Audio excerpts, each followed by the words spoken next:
Hi, buenas tardes. Good afternoon, everyone. My name is Joan Melendez-Meisner, and welcome to Engineering Gals YouTube series, Gals Chat, Latinas in STEM, Part 2.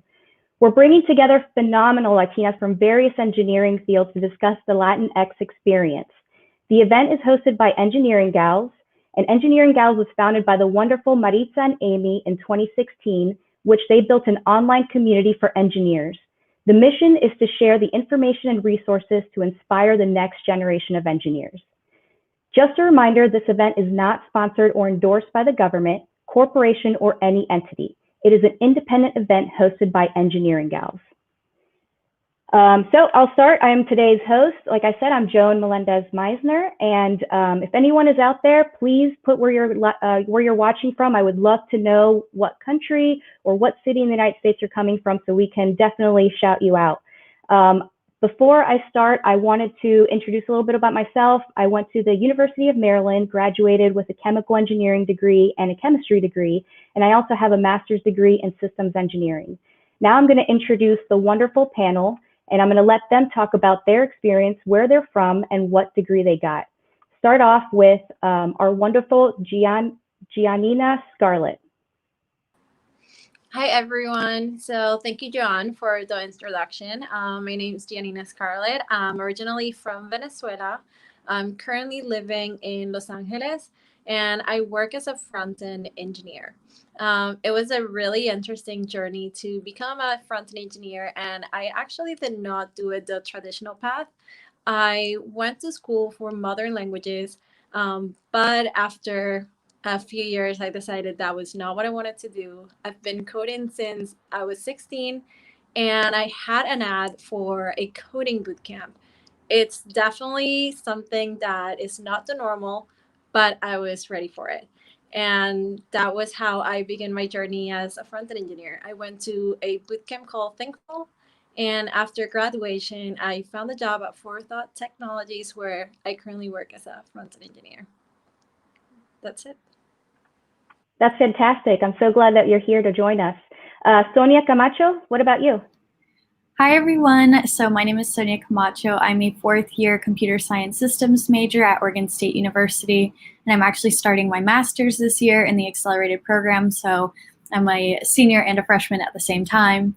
I got into computer science and STEM in high school. I did all the engineering courses that they offered, and computer science just kind of stuck with me best.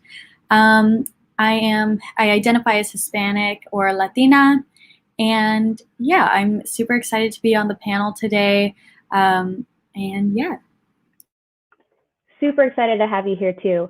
The next person on the panel is Christine Encarnacion.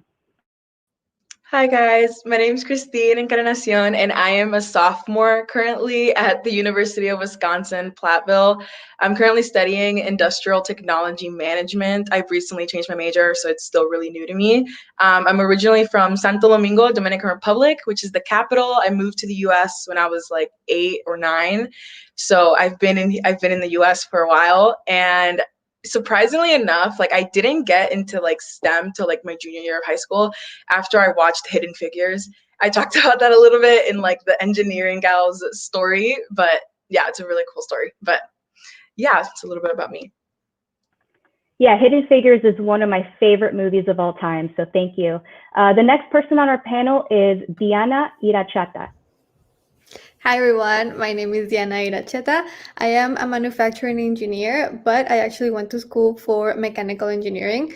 I graduated a year and a half ago from Northern Illinois University. I am a Mexican immigrant. I was born in Mexico and moved to the United States when I was 12 years old. So I've been half of my life in one country and half of my life in the US. So I identify as Hispanic and Latina, and I am the founder of the page Latinx Engineer, where I talk about my story, my journey, and I try to empower and hopefully help other Latinas to pursue engineering. That's fantastic. And the last person on our panel is Maciel Diaz. Hello, ladies. My name is Maciel Diaz. I'm originally from a really small island in the Caribbean that belongs to Colombia. And when I was 5 years old, my mother decided to move to Canada. So at age 5, moved to Canada, very different climates, obviously, and made my home whole life living in Montreal, Quebec, where I had to learn French culture as well as the English culture. But throughout my whole life, I've always really identified myself as a Hispanic and as a Latina, very proud of it. And I decided to study chemical engineering when I got to university. Out of pure luck, I had no desire to go into engineering, didn't really know what it was, but just fell into it out of luck. And I'm so glad that I did, because it was like the best thing that ever happened to me. When I graduated engineering, I got a job with a company in oil and gas called Schlumberger. And I've been in the industry now for about 8 years, and I love it. I love talking to women about an opportunity in oil and gas, because it's a very male-dominated industry. I'm always the only girl, just like probably the rest of the ladies on here. And I just want to motivate more women to come into this industry, because you have a place and you have so much opportunity here. So I was actually so nervous that I forgot to say that I'm from Puerto Rico. My whole family is from Puerto Rico. We moved to Orlando when I was in middle school, and yeah, that is my story. I identify as a Latina. So speaking of, I know a couple of us have talked about it in our intros. We want to move on to what the definitions are for the Latinx community. We have different definitions, and we want to make sure that we incorporate everybody in the Latinx community to express themselves and identify into the 3 categories that we're going to talk below. So the first one is Latina. So if Diana, do you want to go ahead and take it away? Yes. So a Latina is a woman who is native of or descends from a Latin American country. The term Latino or Latina includes people from Brazil and excludes those who were born or descend from Spain. Latinx is a gender-neutral term to refer to a Latino or a Latina person.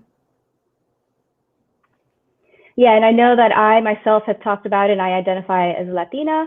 So the next is Hispanic. So Hispanic focuses on Spanish-speaking origin. This means Spain is included, but Brazil is not included because Brazilians speak Portuguese. Actually, when I was in college, I took Portuguese, and I took 4 years of Portuguese, but it was the Brazilian Portuguese versus the Portugal Portuguese, and it's a little bit different. So the next one is the Afro-Latina term. And go ahead, Christine. Okay, I want to talk a little bit about this because I've heard different opinions on who gets to identify as Afro-Latina. And for me personally, I have always identified as Afro-Latina because I have so much mixed family, and my whole life in the US has been me being mistaken for only being Black and white. But after doing some research, I found like 2 defining opinions. And the first one is an Afro-Latino is a person from Latin America that has a lot of African ancestry, and they acknowledge that and want to identify with that. And the other definition I've heard is that you are visibly a Black Latino. And for me, I feel like that's always been super confusing because, for example, my whole family is mixed. My brother is really dark skinned and I am really light skinned. And some would say that the term is reserved for him since he is a darker skinned person than I am. But although we are from the same background, have the same amount of African ancestry, people could argue that I myself am not an Afro-Latina. But I've always felt like the Afro-Latina term always encapsulates everything that I've experienced moving from Dominican Republic to the US. But overall, it means you have a lot of African ancestry and you identify with that. But yeah. I totally get that because my father is very, very light skinned and my mom is a little bit darker skin, is more brown. And when I go out with my sister and they look at us, they're always like, you guys are not sisters and you're not, they look at my sister and they tell, well, you're not Puerto Rican because of her lighter skin. So I completely get that. So thank you everybody for the discussion. And right now we're going to move into what it means to identify as a Latina, specifically a woman in STEM as a Latina or Latinx. So I'm going to go straight into the questions and let's go. So what are some things that you associate with your Latina identity? I'm going to call on Diana.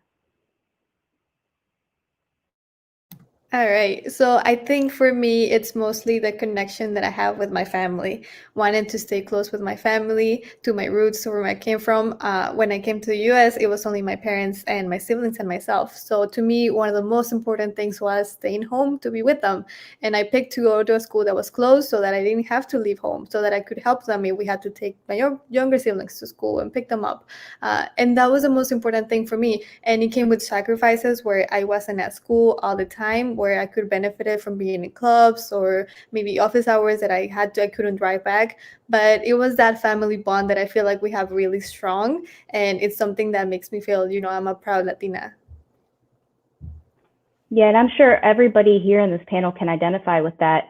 Christine, do you have any input? Yeah, I approached this question a little more logistically, and like I feel like I want to talk about how we all have our unique accents and like different ways of speaking. And for me, when I saw this question, I was thinking like Dominicans and Puerto Ricans often replace their R's with L's. So I was like, instead of saying Puerto Rico, you'd be like, yo soy de Puerto Rico. And that part of me always feels like it's so Latina to me, but that's how I approach the question. And also, just on appearance, I feel like I identify my hair a lot with being Dominican because a lot of people have my texture of hair and look like me. So yeah. Yeah, I completely get that. I roll my R's a lot as a Puerto Riqueña. And I know that when I spoke like that to my other Latina or Hispanic friends when I was in middle school, they'd always look at me like I was weird. So yeah, thank you so much. The next question that I'd like to talk about is, have any of you had to navigate the topic of authenticity as it relates to your Latina identity? And if so, can you share your experience? I'll start off with Sonia. Yeah, so when I read this question, I kind of thought about like back in elementary school, not really being friends with the other Hispanic girls. It's that saying, you're too Hispanic for the white people, but you're too white for the Hispanics. So I feel like I've always been in this like constant battle because my family has been here for so many generations, and I guess, I've kind of assimilated in a certain way. And I've always just thought like, no matter where you're raised or whatever, what's running through your blood is who you are. And, it doesn't make you more or less of a person or more or less Hispanic and all that. So I've definitely battled with that. And I still do to this day, but yeah. Anyone else have any input? I do. This was probably my favorite question to answer, and I feel like my answers will probably be a lot related to race because that's my main experience being Latina. But I've always felt like I've had an identity crisis like my whole life on what to call myself, because even though I grew up in such a traditionally Dominican household, like I never questioned if I was Latina or not, but I questioned like, am I white or am I Black all the time? And I feel like that's a different type of like authenticity that I had to like try to work out, because I feel like a prevalent issue in a lot of countries like Puerto Rico and Dominican Republic and Cuba, countries that have a lot of African ancestry, have a lot of colorism in them. And if you don't know what colorism is basically discriminating a person because they have a darker skin tone, although you're from the same racial and ethnic groups. And I notice this a lot now with like the Black Lives Matter movement and with Hispanic Heritage Month. A lot of Latinos, like Dominican, Puerto Ricans, and Cubans are like, I'm not Black, I'm Puerto Rican or whatever. And I feel like that vibe has always confused me. And for so long, I had to like try to put myself in a category, like, am I Black or white or whatever. And it wasn't until recently with talking with you guys a lot more and having to do research that I really like got to know a lot of different perspectives, and that whole authenticity thing is something that I've been experiencing lately with trying to identify myself. Yeah. Yeah, and I know that anyone else who is Puerto Rican on here, I know that since I came from Puerto Rico, we're U.S. citizens, so we don't really have to deal with a lot of the stuff that other Hispanic or Latinx countries have to deal with, and so a lot of the times it feels like Puerto Ricans that I've seen, not everybody, is a little bit more privileged just because of the fact that we get straight up citizenship. So I completely understand that, and the whole, the Black Lives Matter movement, it just brings a lot of things more to light. So yes. So Diana, did you have anything to say for this question?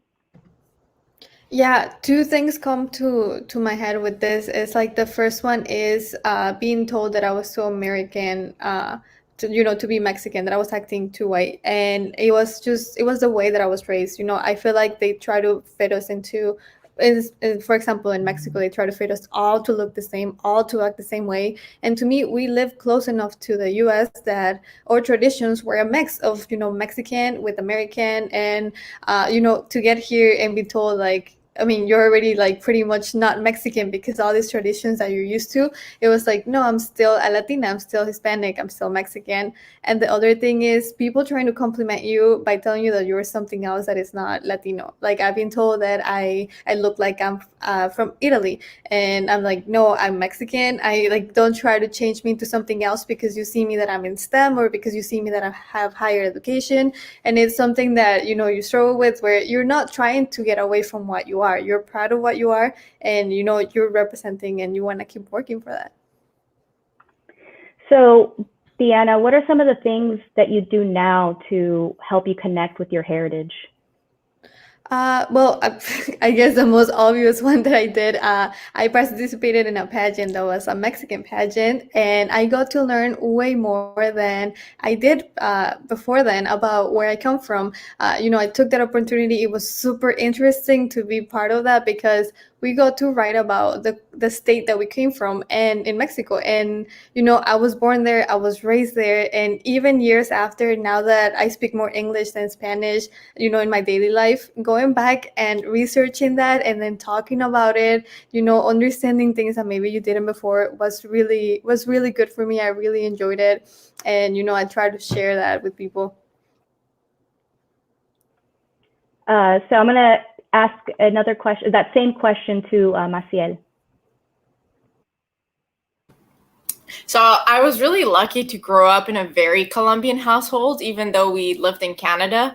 My grandmother and my uncles, we all lived together, and it was only Spanish at home. And I remember even between my cousins, if we were to start speaking French or English between us, because that's what we spoke at school, we would get in trouble over not speaking Spanish in the house. So it's been like installed in us since a very young age that we always had to keep our Latino and our Colombian, heritage very much alive, mainly because we had met a lot of families in Canada that the kids, after moving to another country kind of like forgot to speak Spanish. And then they would always say like, this can never happen to our family. Like if you guys aren't able to speak Spanish, it's going to be such a big disgrace in their eyes, So we were always speaking Spanish, listening to Spanish music, cooking Colombian food all the time. And I think one thing that really helped too was being able to travel to Colombia every year to go visit cousins and family. So every time I'd go to Colombia, I would feel reconnected with who I am, even though I was living in another country. And every time I would go to Colombia, I would come back with like all this heritage in me of music, the trend, the fashion there, the foods. And then when I would go back to Canada, I wanted to be Colombian and stand out and be different. So I think really connecting family-wise and also making it a priority as a family to make sure that we stayed true to our roots and not try to change into someone else, even though because we had moved into another country. So I would say just visiting the country a lot and just the family.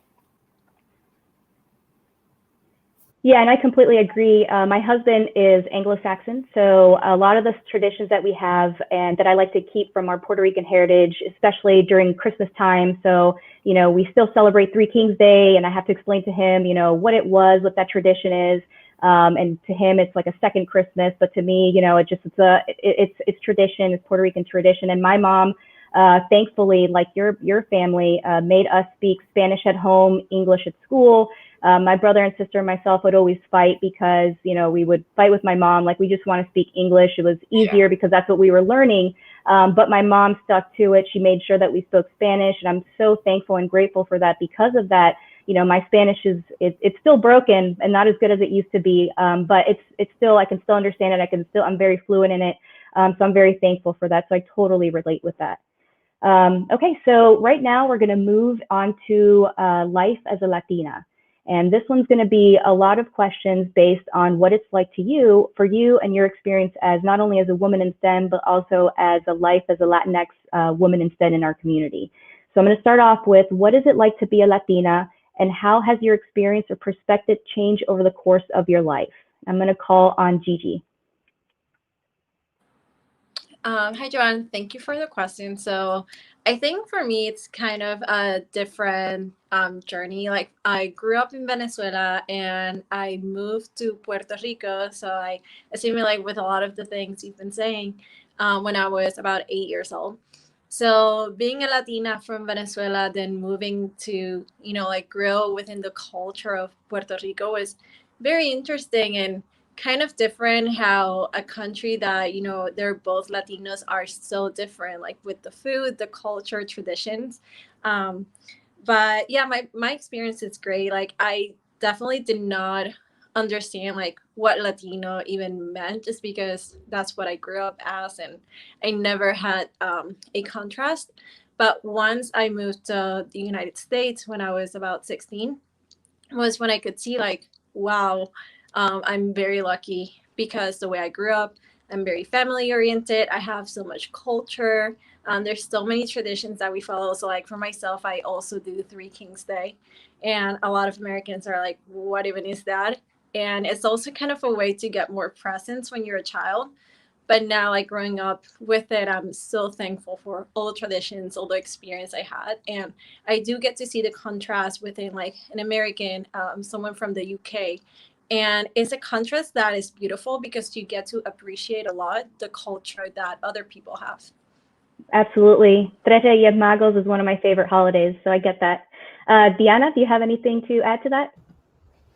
Yeah, when I think of, my Latinos and my Latina roots are more like, the warm feeling that we get, like just how welcoming we are with each other. Like you can make friends everywhere you go. We're always happy. We're always looking, to meet other people, to talk with other people. And like me thinking going back to Mexico in the summers and like going to parties and stuff, I find that it's like the happiest time, just the way that everybody interacts with each other. So to me, it's just kind of pretty much equals like, happiness. But then how it has changed through the time is when I got here and I started learning English, I remember I used to hate my accent. I used to try to get rid of it, trying to speak this perfect English. And as I grew up, I understood that it was okay that, and I started getting proud of it. This is where I come from. It shows that I am bilingual, and it's something that stuck with me, that it's actually not my experience from my dad, is that he tried to do the same thing. He tried to take classes so his English was more fluent. And at his company, an American company told him that they told him to stop, that, his accent made him sound smarter because he had that background. He immigrated, and that really stuck with me too. Like it made me understand how proud I was from where I was and the accent that I had. Yeah, when I moved here in middle school, I had a really thick accent, and like you, I tried my best to get rid of it. And now that I am older, I wish that I had my accent, because now it just went away. And now when I visit family in Puerto Rico, I have an American accent when I talk Spanish, and it takes me like a few days to get, the slang or get that accent off, but I completely understand that. Maciel, do you have anything to add to that?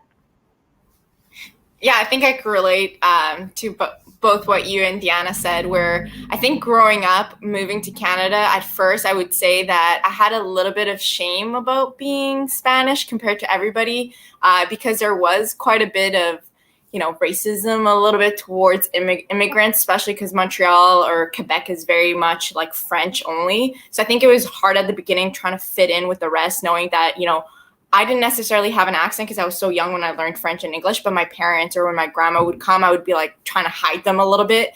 And I think like both of you, like as I grew up, I started to realize that being Latina and being different was like who I was, and I had to use it as my advantage. And as I started growing up, I realized that people really did like Latinos. They were like, oh yeah, you're from Colombia. Oh yeah, we love this, right? So you start relating with your heritage and kind of always showcasing it.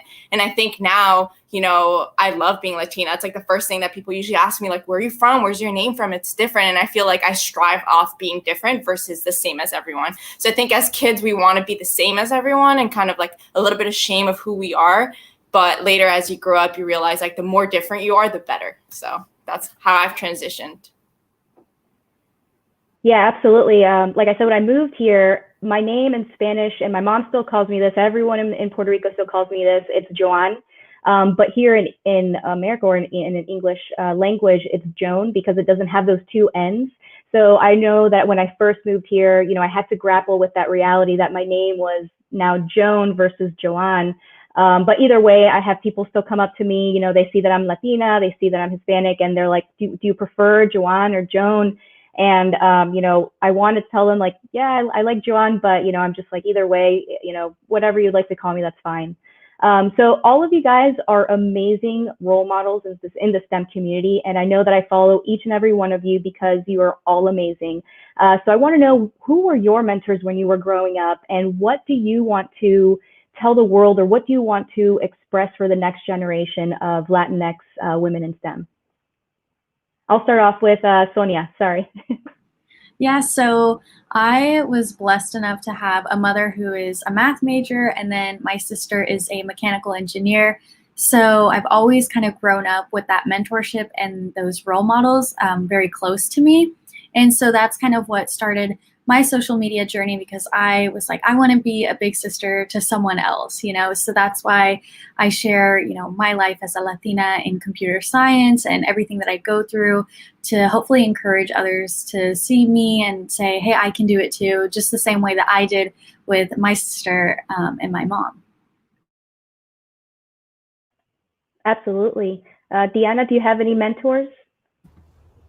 Yes, I also had people in STEM in my life. My dad, he went to school for engineering, and my mom went to school for industrial design. So I grew up with those, STEM role models. But I think besides from that was mostly the idea that they let me, feel like I could do anything I wanted, rather than putting buts like you can't do this, or you can do this, but you can't do that because you're a female or because anything else. And that really stuck with me. So when I faced other people that wanted to tell me otherwise, it was a little bit too late. It was like, I was like, why not? I want to do this. I grew up with this mentality that I could do whatever I wanted. So I'm going to do it. And it is something that I want to transmit through my page as well. Teaching girls that they can do anything they want. It doesn't have to be STEM. It just has to be something that they're passionate about. And I want to, of course, show that, we can do engineering, we can do STEM, but just getting that main idea that there are no limits for Latinas. Absolutely. My mom is one of my role models, and God bless her heart, I changed so many times in college and even in high school for my major. I first wanted to be a doctor. Then I volunteered at a hospital and saw blood and almost fainted. So then I was like, no, I'm not going to be a doctor. And then I wanted to be a lawyer. There's so many things that I wanted to be, but the reason that I could think that was because my mom instilled in me from a very young age that you can do whatever you want. If you want to be a doctor, you can do it. If you want to be a lawyer, you can do it. If you want to be an artist, you can do it. She never told me that I couldn't do anything. And that's something that I looked up to, especially, with my mom, who worked, she was a factory worker. And then in order to make ends meet, she would clean offices after she worked 8 or 9 hours at the factory. And so she always wanted the best for me, my brother, and my sister. And that's why I looked up to her when I was growing up, because, she wanted us to have a better life than what she did. And I'm sure all of you guys can also relate as well. But that's who I looked up to. And then I had great guidance counselors in college who, God bless their heart, I'd always be in their office because I'd be changing my major so many times. But after a while, they saw that I really liked engineering or STEM classes. So chemistry, I had a lot of that background when I was trying to be a doctor. And they steered me in the correct path to, STEM.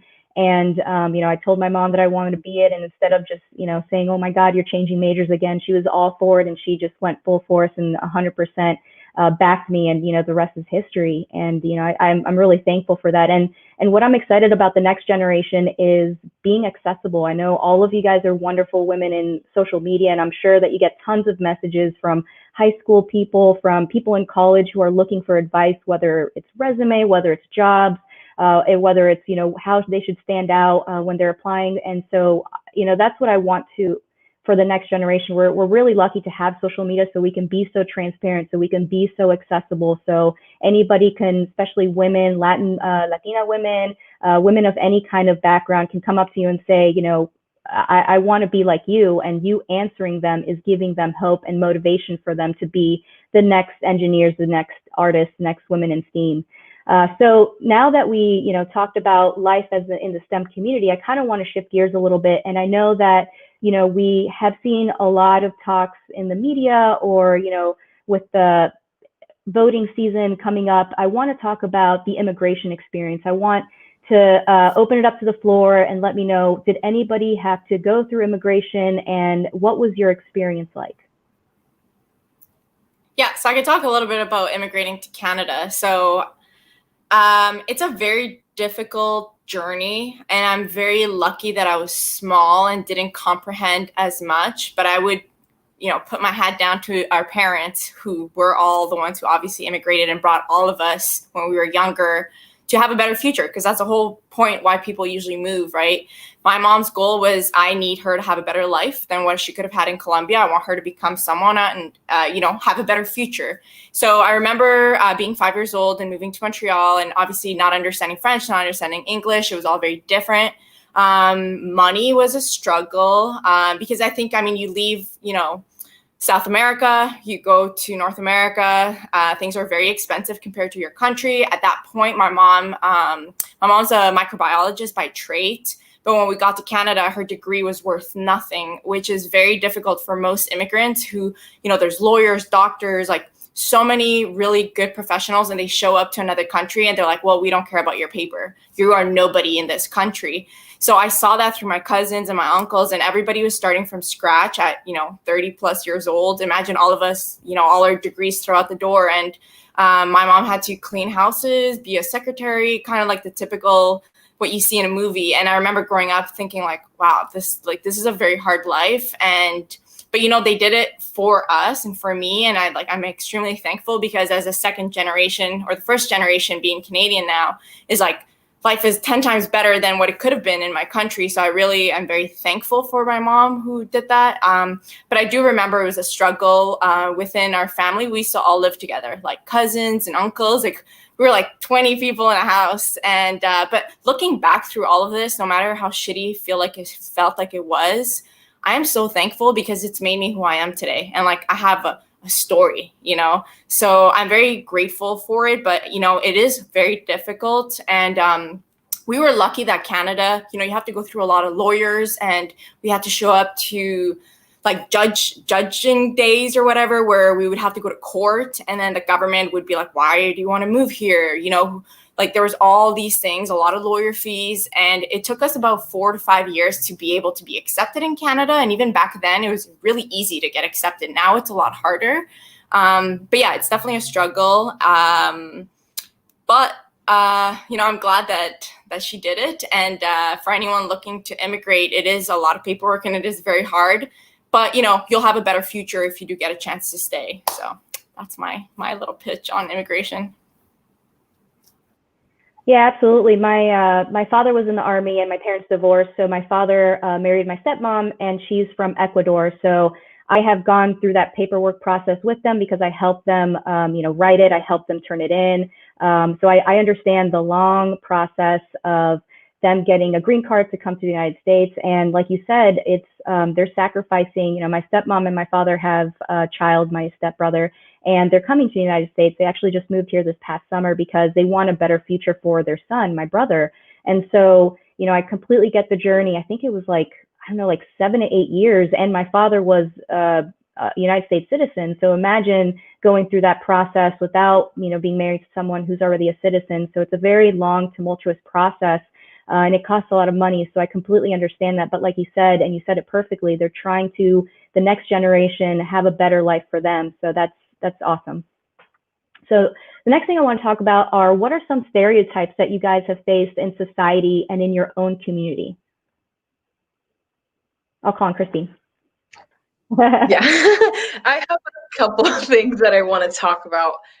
Moving to the US, I realized that a lot of people tend to judge your intelligence based on how well your English is, or how well you are able to articulate yourself. And when I first moved to the US, I was in ESL for a couple years, and people would always try to talk down to me, or like just make me feel like I was genuinely like stupid. But I was like, honey, I can do whatever you're doing in a different language. I can do it twice, okay? And I've always felt like I've had to defend myself in that way. And that was probably the biggest stereotype that I've had to deal with my whole life up until now. I definitely speak English so much better now, but sometimes I still have trouble articulating myself, and I still get like the same type of vibes. And the other stereotype that I've faced a lot, it's because I guess Dominicans are associated with this a lot, and Puerto Ricans and Cubans, but I've always been called like a loud Latina, or like that I am loud and sassy, or like loud and spicy. Like, what? I don't know where that's from. Like, I am not a spice. I am not loud because of whatever people think that I'm doing, because I think loudness is often associated with like lower class, or like people that are uneducated or have like no manners. And I feel like that's a stereotype that I've had to fight for so long, because I am a very lively person and I love to express myself in many ways, but people often tend to take that in wrong ways. Yeah, actually, one stereotype, and I'm pretty sure all of us have heard this, is being late. So I know that if I'm invited to something, they're always like, if the party starts at 8, they'll be like, oh, it actually starts at 7:45, so you can get there on time. And I always thought that was funny, because I'm a very punctual person. I hate being late to things, and it was just because, and I was in band. Yes, I'm a nerd. They always told me, my band director always told me that if you're 15 minutes early, you're on time. If you're on time, you're late, and if you're late, you're screwed. So that's one of the stereotypes that we, as Latino women, Hispanic women, Afro-Latina women, have to deal with. And then I totally understand with the language thing. And please, anyone can jump in whenever you want. I don't want to steal the stage, but my mom, she knows enough English, but she feels more comfortable speaking Spanish. And so whenever we're out in public, we always get those weird looks if my mom is speaking Spanish to me. And then, see the videos online where people are like, speak American, which I don't even know. That's not even a language. So it's just, it's always, it's like you said, just because you speak Spanish doesn't mean you're slower or only speak Spanish. My mom knows English. She just feels more comfortable speaking Spanish. So you said it perfectly. We can walk circles around you in 2 languages and 3 languages. And, it's always nice to know that, thanks to my parents, that we'll be able to do that. So anybody else have any experience on that question?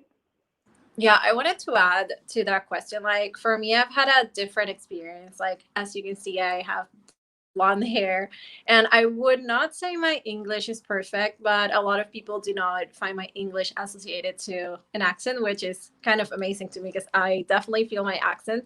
And I found the opposite. I found that people look at me, and the usual response is, I would never think you're Latina, or oh my god, you're Latina, like you're barely Latina, or you've been here enough to not be Latina. And it always feels like people try like take out that culture part of you, and I don't think they do it in an ill manner. But I just want to say, like, even if the person you're seeing does not look like the typical Latino you may see on TV or on Facebook, Latinos are white, black, brown, blonde. Like, there's all type of Latinos, and we are proud of where we are from. So definitely, when you see a Latino, don't try to take their identity away by making their culture be minimal. We're proud of it. So for me, that has always been my experience, where people will come up to me and say, you don't look Latina, and I have to be like, what do you want me to do? Like, should I just put something on my forehead that says I'm Latina? Like, I'm proud Latina, I speak Spanish. I have all my friends, they speak Spanish with me, and like, it's a proud thing for me. So yeah. I love your hair. I don't know what everybody's, saying.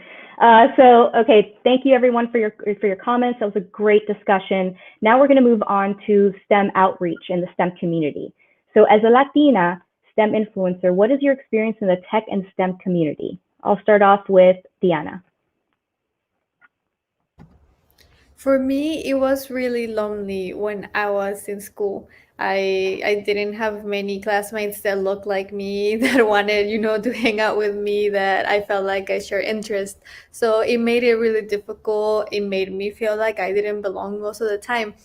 And now that I'm able, like, I started my page, it's almost been a year, and the amazing opportunity that I had to meet other Latinas, other women in STEM that I did not get the opportunity in school has completely changed my life, because I feel like I have this group of people that I belong with, that we can talk about. It doesn't have to be STEM related stuff, but just the fact that we have that education that's similar, those interests that are similar, it's really, it's really welcoming. They're all super nice, and it is something that I definitely missed that I wish I had when I was in college that would have helped me. So as you know, having a page where you're able to meet Latinas, and right now I'm actually asking for pictures of Latinas in engineering, so I can bring them all together, because I want to show the world that we're here, we're a lot of us, and we don't have to be lonely. We don't have to go through this journey alone. Yeah, as Diana said, send your pictures to Latina Engineer, right? And white shirt, and be proud of your Latinx heritage, and go ahead and send it to her. I know she's compiling all those pictures to post it on her social media, so if you can do that, please do that. Anybody else? Sonia, do you have an answer to this question? Yeah, and it's pretty much the same as Diana. It's really crazy. Social media, a lot can happen in such a little amount of time. And I feel like for me as a student, kind of like a student STEMfluencer, I'm able to connect with a lot of different students on campus, and like people actually come up to me and say they recognize me from YouTube and Instagram, and they say like how much I've helped them, and get prepared for going to Oregon State. And just the other day, I met an Afro-Latina at a club meeting, and I told her, I was like, oh, come to the Society of Hispanic Professional Engineers with me. And so just being that big sister, like I said earlier, to the other students. And like Diana said, like, I wish I had someone to be that for me. So it's really cool to be able to do that and provide for the younger generation. And yeah, I think being a STEMfluencer has really changed my life, and I'm really appreciative for it. Gigi, do you have anything to answer or respond? Yeah. Yeah, I will definitely agree with what Sonia and Diana just said. Like, for me, I don't have a long time being a STEM influencer. I started this around April, so you could say around while the pandemic started. And it was just a moment where I switched from being at the office to working at home. And I felt like I've always wanted to give back and maybe teach others, because for myself, like, I started coding when I was so young, and I would just look at videos online, and it was always be male. There's nothing wrong that there's so many males doing it. I just never had myself a woman to be my role model. So I decided to give it a try. I had really low expectations with my Instagram, but it was insane how so fast it blew up, and I had so many people from all over the world. Eventually, I had so many women messaging me, and either they would be already in the STEM field, or they would be aspiring to be. So I decided to then found a community. So that's how I founded Cheese in Tech.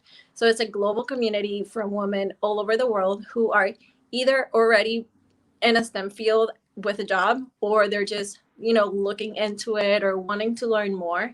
And it was such an amazing journey to just establish this Slack community and get to have so many women from all over the world who are just like me, that they just want to connect with someone. Maybe we can't help each other out with the exact same language we're learning in like software engineering, but it's more about having that community, that support. And honestly, it's been an amazing experience that it's not only women, it's also like males. And to know that it doesn't matter if you're a female or you're a male, like, we're all connected, and that Instagram is a great place to learn and to connect with others. It doesn't have to be just a scrolling place where you procrastinate. You could also be learning. So that's my experience with it. Yeah, absolutely. I know Gina and Ileana in the comments were like, the accessibility of STEM professionals is amazing. I think Gina wrote that it's intimidating, but awesome. Hopefully it's not intimidating, because we're all very approachable people. As all the other ones said in the comments, we love getting messages so we can help out the community. And that's one thing that I'm glad that I live in this era of social media. Is so, I may be a little older than people on the panel here, but when I graduated, well, it wasn't that long ago, but I was just starting off on Instagram. I was just posting like food and stuff at my college. But then when I got into more STEM related stuff, posting about what I do at work when I graduated, what I currently do right now at NASA, and just posting about space and science, that's when we opened up to this community, so everybody can feel free to send us a message so they can talk to us, interact with us. That's what we're here for. That's what I'm pretty sure I speak for everyone on this panel, but that's what we love to do. We want to make sure that we are helping the next generation, because once I retire, once everybody on this panel retire, we want to make sure that there's still women in STEM, Latinx women in STEM, and raise that percentage of I think it's, I don't want anyone to know, I think it was like 9%, 2.9%, I don't know. But we want to make sure that the next generation, we want to raise that number of women in STEM, Latinx community in STEM. So, being that approachable is something that I really look up to with all these wonderful ladies, and as well as I try to do with my social media. Okay, so we're moving on. We're going to go into, do you have an unconscious bias or limiting beliefs against yourself as a Latina in the STEM community? And anyone can jump up and answer that question.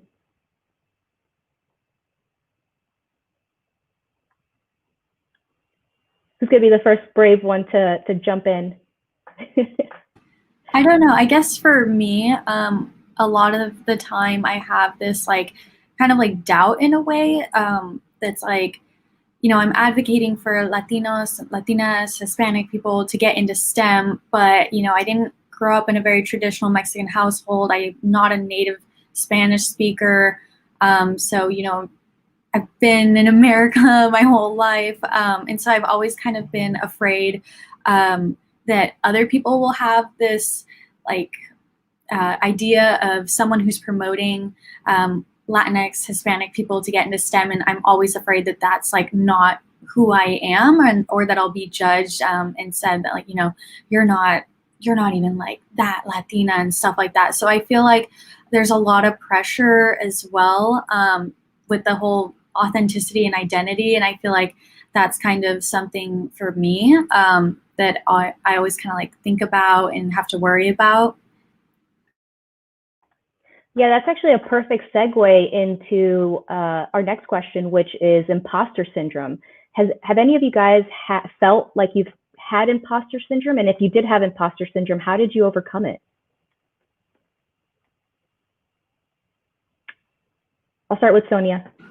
Yeah, so currently being a student, I get it all the time because, every day I'm in classes with all my male peers who just seem so far ahead of me. And it's a lot of battling mentally to just remind myself that I am capable and who I am.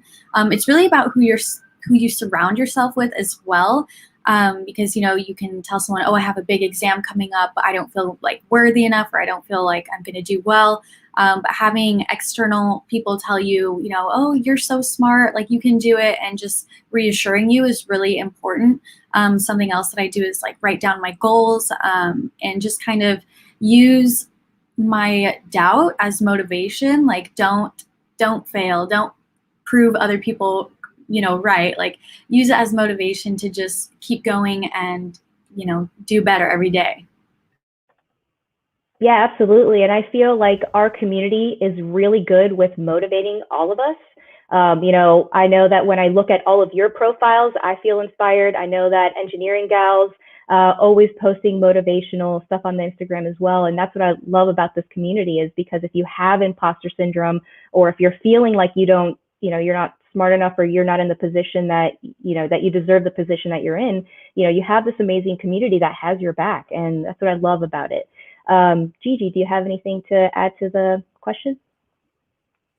Yeah, I'll definitely add in there. It's funny because I did not know anything about imposter syndrome until I started studying computer science.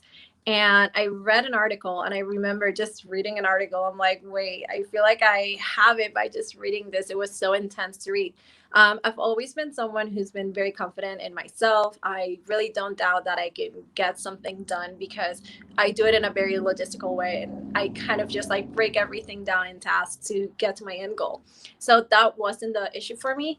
But it wasn't the studying or the learning, it was the job hunt. So personally for me, and it kind of relates to the question you just asked, Joan, I was afraid. I'm like, there are not a lot of female engineers. As you mentioned, I think it's 2.9 representation for Latinos and way less for women who are Latinas. So I was kind of afraid. I'm like, am I going to get a job? Is who I am going to be a blocker? And the way I dealt with it was to think I'm not just Latina, I'm not just a woman who's Latina, I'm a woman who's very smart, who works hard for what I want. And I know my talent is going to show through. And it doesn't matter where you're from, it matters what you bring to the table. Absolutely. Deanna, do you have anything to add? Yeah, I like you just said, like sometimes we don't even know what it is until, we randomly run into something that explains it. And to me, I didn't know what it was until I finished college. And it was just like an eye opener because I didn't understand how I was feeling, that there was something like, how it was called. It was just always feeling that you didn't belong, that maybe you weren't smart enough, that maybe you should be in a different career. And just having that information and understanding it helped me a lot, even though it was a little bit later than I wanted to. And so it's another thing that it's also, I've been seeing a lot of content about it that is educating us in, in what it is. And another thing is that helped me a lot was understanding that it was all in my head, that, I myself was pretty much sabotaging my own success because I was stopping myself. It was mostly all me thinking about it, not somebody else literally telling me, like, you're not smart. So learning that, understanding it, and knowing that it's okay to be scared about doing something or feeling fear, but it's still going after what you want. It's still going after your dreams. And another thing that also reminded me of is, like, for example, once, like, if you're looking, like myself, like now that I'm a professional, and I wonder, I'm like, if I move to a different job, am I gonna be like, am I actually learning? Is what I'm doing enough as an engineer? Are people gonna call me back when they see that it's a girl's name and not a guy's name? Like, should I put that I'm like Daniel instead of Diana on my application, or should I put that I'm not Hispanic to see maybe that's how they will call me back more? And it's that kind of like that you're always doubting yourself, and but it's okay to feel that fear. And like you said, also, like, it's your work that's going to demonstrate who you are. Yeah, absolutely. And again, going back to this great community is, we're so open about these issues on social media, on this live, and, the next generation or whoever's watching can now, relate to it. I know that I didn't know what imposter syndrome was until I think I saw a TikTok video on it, and I was like, oh my gosh, yes, yes, yes, yes. I have all of these sometimes. So, being informed and informing others that it's okay to feel this way, you have this great community behind you is, how we're going to be able to overcome that imposter syndrome so we can all, feel better about our accomplishments and feel proud about our accomplishments.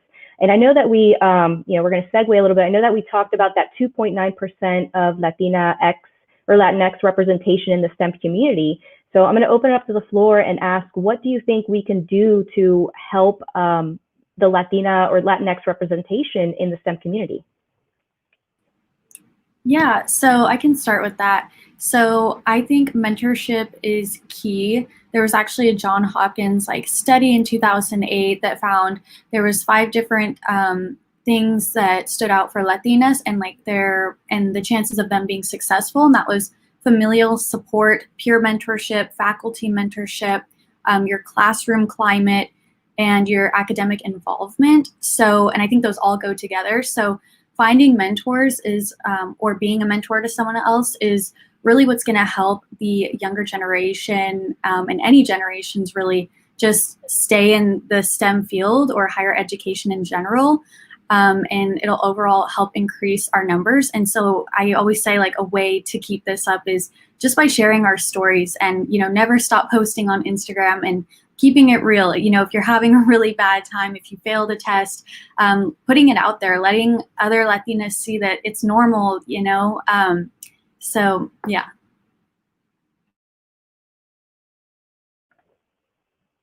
Yeah, absolutely. I think mentoring is a huge thing in our community, especially for women, Latinx women. I know that I had great mentors when I was in college and then also when I was a professional, and I still have great mentors. And that's what I love about reaching out to others is, I want to give back to the community by being a mentor as well.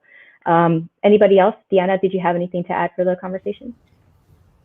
Yeah, I mean, mentors for me, or just role models that made me feel like they were like me, also helped me a lot. Like Christine said, Hidden Figures was a big, it was really encouraging for me. They were in Latinas, but just seeing a woman of color in STEM doing great things motivated me. made me understand that there was room for me, that I could be successful. And the same at school, I had professors that were women of color, that were minorities, that were also doing amazing things. They were teaching us all this stuff, and it made me believe that I could do it. And, I graduated. But also, showing what you can do with STEM, all the different things that can be in STEM, how interesting it can be. And I think that's why I focus on like showing that you can be girly, you can wear pink, you can go into fashion, you can go into all the stuff and still be in STEM. Like just finding a field that you like and still connecting into STEM. Like there's so many different areas, so many different fields, so many different industries. So definitely it's not something that is boring or it's difficult. I mean, it can be, but it's so interesting. And if you're curious, if you want to know how things work, I mean, there's like, you're probably like good and fit for STEM. Absolutely. Hashtag breaking down stereotypes. I know we were all involved on that. So thank you all for sharing your experiences as a STEM community and how we can grow together. So now I want to move on to reflection. I know that we've talked about being a Latinx in the community, a woman in STEM, and being a Latinx women in STEM. So now I kind of want to talk about, just a reflection about what we've talked about today. So what are some struggles and challenges that you face, and what advice would you give to your younger self? I'll start off with Maciel. Oh boy, there's a lot of challenges.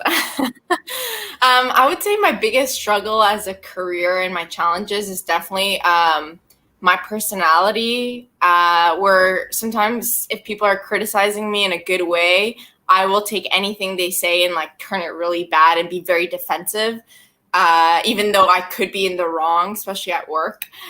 Sometimes too is like I never felt like I fit in at work, where I was always very different. And usually when you're going like trying to climb up the corporate ladder, everyone needs to fit into this box, right? And like even reviews or yearly reviews or promotions, it's all based on you fitting into this box and everybody following the rules. And I'm like not like that at all. And I always stay true to myself. So I would be always speaking up at work and say, I don't agree with this. I don't care if you're not like, one of my biggest struggles is I've never cared about your title. Like, I don't care if you're a CEO, I don't care if you're a C-level executive, I will tell you exactly how I feel. And I think that was a little bit of a challenge because, sometimes you need to have a little bit of a filter and I don't. But at the same time, looking back at my career over 8 years, I feel like I am where I am today in my company because I never just fit into a box. Like at the beginning, I felt like if I didn't fit into the box, I wouldn't be able to move up because that's what everybody tries to do. Everybody tries to fit this, corporate role box so that you can get your promotions. And I always stood to the side saying, I don't care about being in the box. I'm different. And I think showcasing your differences has been challenging for me. But at the same time, I feel like it's been very advantageous on how to do it. And then one big challenge too that I have even still now is sometimes I feel like I don't deserve the promotion, or I'm like worried that new role that they're giving me, like there's no way that I could do it. Like always kind of doubting myself, like, am I that, like, I don't think I'm smart enough to have that role. But, kind of talking to other people, it's like I've realized no one's ever really prepared for the role and you just learn once you get there. But yeah, those are some of the challenges that I faced in my career. And you've overcome every single one of them. Gigi, do you have any input?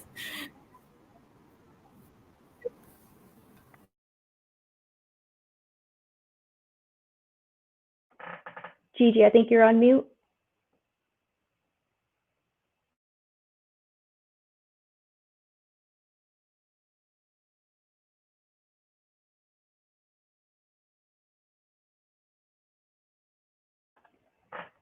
Gigi, I think you're on mute.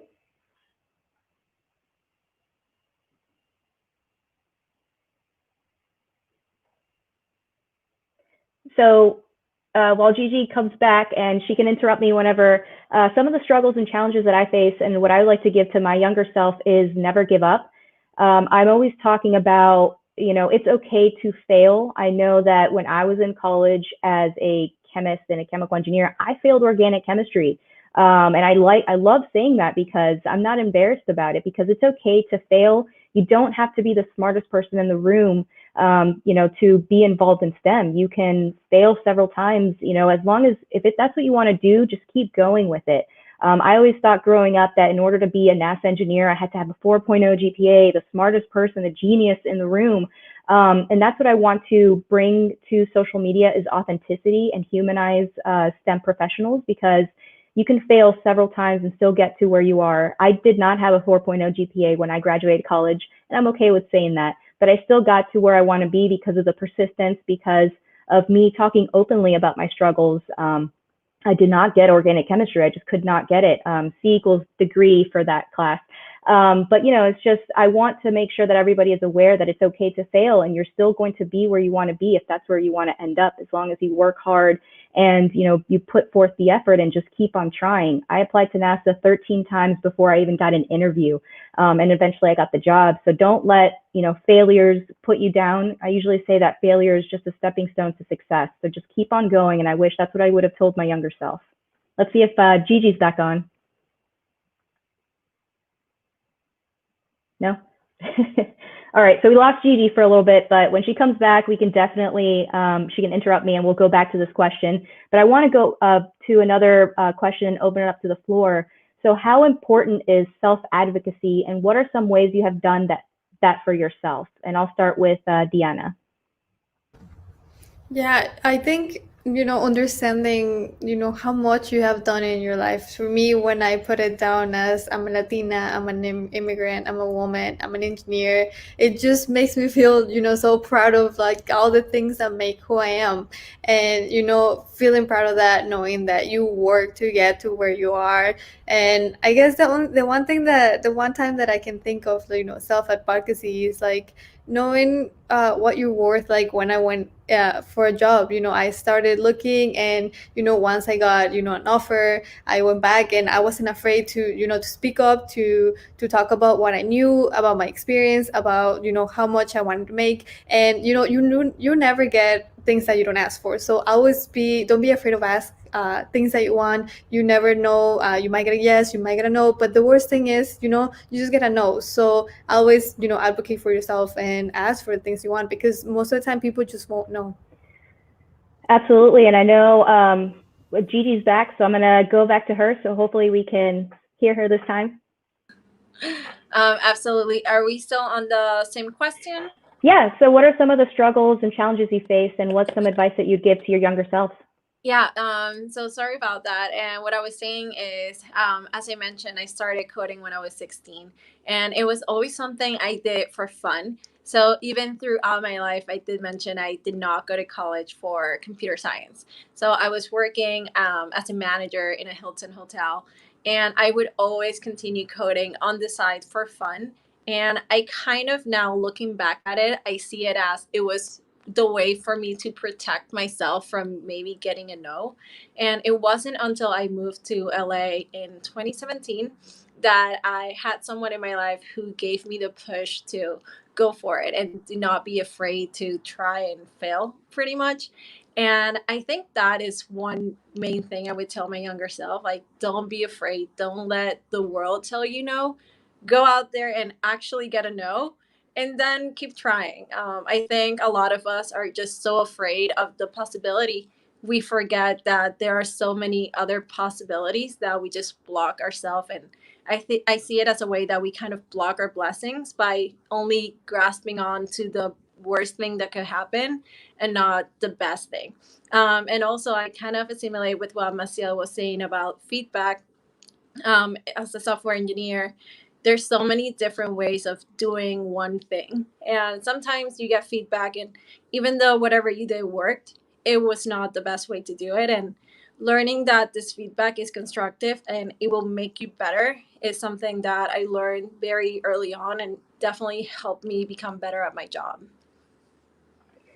Yeah, absolutely. And it kind of goes and ties with what Deanna said about, ask for what you want. And, I'm going to open it back up with self-advocacy. I'm going to go ahead and go to Maciel, and go ahead. Yes, very important. And everybody needs to do it, because I know everyone's very shy to speak up at work about the promotion that you deserve, and also getting way more money. I am the number one person every year, or whenever I feel like I'm giving a lot of work, I'm like, pay me. I want more. I want to raise. I don't care if it's not in the policy that it's every 6 months or it's every year. I'm worth way more than what you guys are paying me. And honestly, it always works. Like, they always end up paying me what I want. So no one will self-advocate for you. Like, no one's going to have your back. It's really up to you to ask for a promotion, ask for what you want, ask for what next role you want, what move you want. Like, not even just in your career, but just like in life. Like, nothing's going to be handed to you. You either have to work really hard for it. And even if you're working really hard for it and you're not getting recognized or seen, it's because sometimes you just need to speak up. And that's something that I think a lot of people struggle with, is just like speaking up to your boss or speaking up to your management or whatever it is that you want in life. I'm always like, go after it, speak up. And I think it could be like scary sometimes to ask for these things, but once you need to believe in yourself and believe that you are worth it. And then once you realize how much you're bringing value to the company or to whatever it is that you're doing, you need to ask for it. And like Deanna said, okay, maybe they'll say yes, maybe they'll say no, and the worst that could happen is you'll find out. But definitely really encourage all of you to speak up for whatever it is that you want to work. If you're bored in your job and you want a different promotion, or if you see that someone got a promotion and you feel like you deserve it more than that person, go up to management and be like, I don't agree with this. So just a tip is definitely advocate for yourself, because if you don't, you're going to stay there and nobody's going to do it for you. So.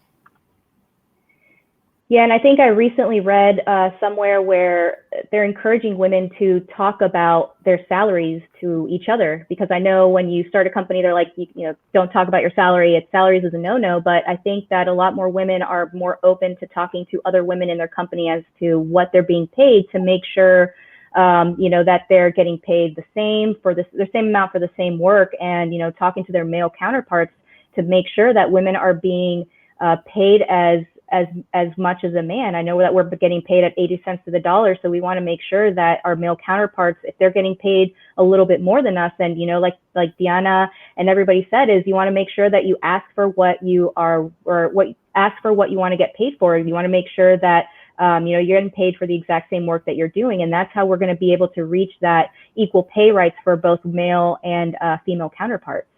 So what I would like to move on is, what would you like people to know about Latinas or being Latina or Latinx that doesn't often get talked about? And I'll go to Christine. I feel like for me, a big issue that I would want people to take away is that we all look different. I hate hearing like, you're too dark to be this, you're too light to be that. That is pure ignorance. Like, you're too closed-minded to be saying stuff like that. That's the end of it. And also that we're not disadvantaged just for something that we can't help being born into. That's pretty much it. Yeah, I know for myself, with COVID times, I don't get out as much. So I used to be a lot darker than what I am now. So, whenever I go around, people are like, oh, you look sick because you're not as dark as you used to be. And it's like, well, as a Latinx person, how am I supposed to look like in your eyes? So I completely get that. And, that was a good comment. Does anybody else have anything to add to that? Open it up to the floor. If not, well, so what does everyone on this panel think? We've talked about being a Latinx, in our community, in our STEM community, advice for the future generation. So what do you all think are the next steps? What should we do as social media STEM influencers, as a Latinx professional? What do you think should be the next steps? I'll go first. I think right now we're doing awesome with everything that we're creating. I see all these accounts being created every single day with new girls that are Latinas, that are women in STEM, accounts that focus on, portraying us and telling people that we're here. Because, we're motivating people, we're creating resources, because we're not only, telling you about our lives, we're, creating guides for like how to get the best out of school, how to get, into college, how to learn content for STEM, scholarships. There's all these different things that, we're just trying to create, not only, as a, entertainment, but like educational. And we're trying to find places where we can find students so that they can find these resources resources that maybe they don't know about, that maybe they're immigrants and they don't understand the US system, maybe they're first generation. So, you know, I know some of the girls are going into TikTok and then some are in Instagram, some are in YouTube. So all this content, I feel like we're going in a good way where we're creating all of these for the next generations. Absolutely. We want to raise that 2.9%, not 9%, of Latinx women in STEM. Does anybody else have any advice or anything else to add? Well, I feel like the only thing that we can really do is just to keep educating women on, like Diana said, like so many endless possibilities in STEM that, like, just from talking with you guys, that I've realized that I can go into oil and engineering like Maciel, I can go into fashion, I can go into anything with STEM. And I feel like just educating women on that and anyone on that would be honestly all we can do, to be honest. Yeah, absolutely. And using our platform, you know, that's what I love about all of us, is we all have different backgrounds. We all are working in different industry. And so we get to have everyone who follows us and follow the Engineering Gals account see all of these different women, all these different industries. And if that one interests you, they can reach out to that person so they can, you know, better understand what it takes to be in that industry and how it's like to be, you know, a professional, a Latinx, or a woman in that industry. And I'd like to also add, sorry. No, you're good. Just like outreach with younger students who may not even have social media yet. I know in college I've done a few volunteering things at like elementary schools, and just making it more normalized to see us as students in the industry with this super younger generation, because that's ultimately what's going to change the pipeline, so that one day it'll just be, you know, normal for a Latina to go into STEM, and it won't be like, wow, you're going into STEM, that's so good for you. It'll just be like, oh, well, of course I would go into it. So yeah, definitely outreach. Absolutely. As well. I hope that one day, you know, the next generation, whether it's women or Latinx, you know, they want to be an engineer or technology or anything in STEAM. Like you said, it'll just be like, okay, cool, have fun. You know, enjoy college, instead of, you know, being the, wow, I can't believe you're going into it because you're a Latinx or a Hispanic or a, you know, women. So I completely get that. Anybody else have comments on what the next steps would be? I want to echo what Sonia said. It's completely true. I think, like, for myself, a lot of my family in Venezuela are engineers, but growing up, I always heard like that's not something a girl should do, and there's so much things that a girl shouldn't be, and so many things that it should be, and it's just wrong. And I will say also, we need to educate people when we hear that, to not limit their children. It might be a girl, it might be a boy. Like, careers don't have a gender, and that's something very important that we need to educate. And besides from social media and Instagram, I think schools need to be the ones that kind of try to get women into STEM fields as well. I think I never had a career advisor that tried to get me into the STEM field. So yeah. Yeah, completely echo everything everyone said. That's perfect. So that actually sums it up. So I want to thank Diana, Gigi, Maciel, Sonia, and Christine for your time. Thank you for being part of the panel.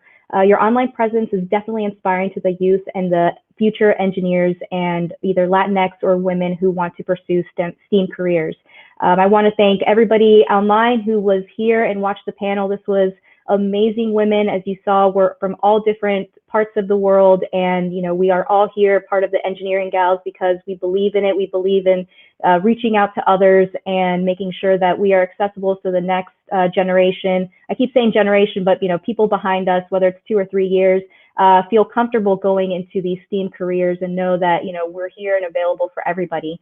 So thank you so much for watching. The Latinas in STEM Live will be recorded and available for everyone to watch on the Engineering Gals YouTube channel.